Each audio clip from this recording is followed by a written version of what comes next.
Shin viral campaigns का secret क्या होता है जो एफएमसीजी ब्रांड्स को इतनी जल्दी पॉपुलर बना देता है? एक्चुअली वायरल पे अगर आप ध्यान दोगे थोड़ा सा तो ये एक मल्टीपल टाइप की स्ट्रैटेजी है। फॉर एग्जांपल डिपेंड करता है कि आपका बिजनेस किस तरह के कंटेंट को सपोर्ट करता है। जैसे कई फनी कंटेंट वायरल हो जाते हैं, कई सीरियस कंटेंट काफ़ी वायरल हो जाते हैं, कई कंट्रोवर्शियल कंटेंट जो है वायरल हो जाते हैं, कई हमें लगता है कि हम सेंसिबल कंटेंट बना रहे हैं। जैसे आपने देखा होगा कुछ टाइम पहले आई थिंक मान्यवर का कोई कैंपेन आया था जिसमें लेडीज़ साड़ी पहनती है और शादी के बारे में कुछ कमेंट करती है अपनी, तो वो डिफरेंट तरीके से वायरल होता है। तो पहले हमें ये देख के चलना है कि वायरल से आपका मीनिंग क्या है और वायरल से आप चाहते क्या हैं। मतलब ऐसा नहीं है कि आपको, क्योंकि आज के डेट में जितना फ्रीक्वेंसी में कंटेंट आ रहा है, अब कुछ भी चीज़ कुछ भी वायरल वायरल हो सकती है, लेकिन हमें ये समझ के चलना है कि हमें अपने ब्रांड को लॉन्ग टर्म में कैसे लोग आज अगर हम आज से 10 साल के बाद भी अपनी ऐड देखें तो हमें उस ऐड पे शर्मिंदगी होगी या खुद अच्छा लगेगा कि हमने एक अच्छा कंटेंट बनाया था।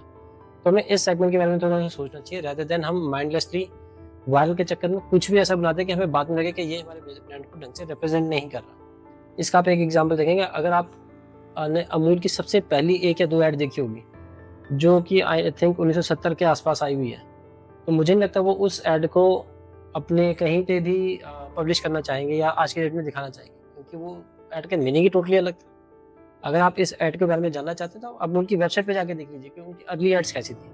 ऐसे ही बहुत सारे ब्रांड्स होते हैं जो एक शक्ल भर में अपना काम करना चाहते हैं, एक रिस्पेक्टफुल ब्रांडिंग के साथ काम करना चाहते हैं, तो वो हमें थोड़ा सा सोच के चलना चाहिए।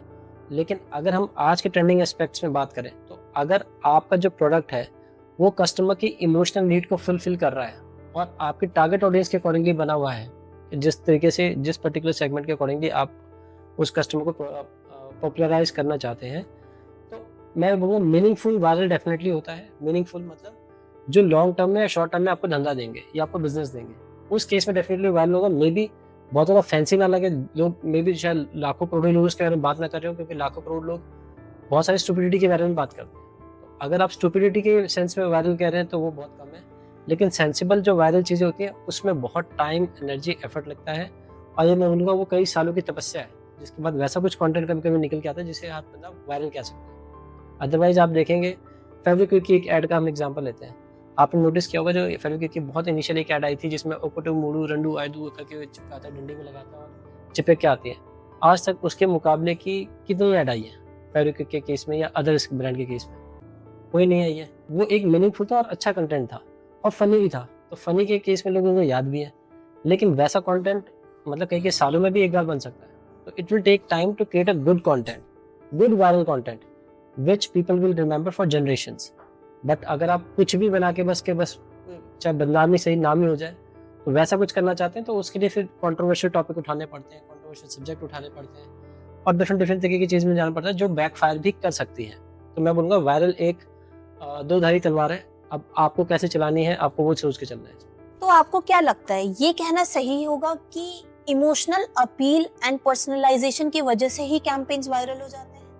एब्सोल्युटली। देखो पर्सनली अगर किसी के इमोशन को कोई पर्टिकुलर चीज़ टच करती है तो वो डेफिनेटली 10 लोगों के साथ शेयर करना प्रेफर करता है या 10 लोगों के साथ डिस्कस करना प्रेफर करता है। तो अगर हमारा कंटेंट अच्छा है और जो किसी ना किसी पर्टिकुलर टाइप के इमोशन को हिट कर रहा है, अब वो नेगेटिव है, पॉजिटिव है, वो सब सेकेंडरी चीज़ों पे मैं उस पर डिस्कशन नहीं करूँगा। लेकिन अगर उसने किसी पर्टिकुलर टाइप के इमोशन को हिट करा है तो डेफिनेटली उस तरह का कंटेंट आप मल्टीपल लोगों के साथ शेयर करते हो या आगे ज़्यादा से ज़्यादा स्प्रेड करते हो।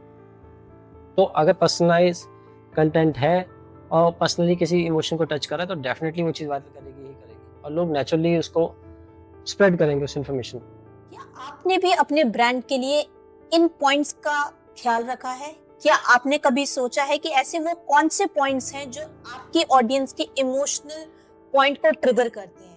अगर हाँ, तो हमें कमेंट्स में बताइए।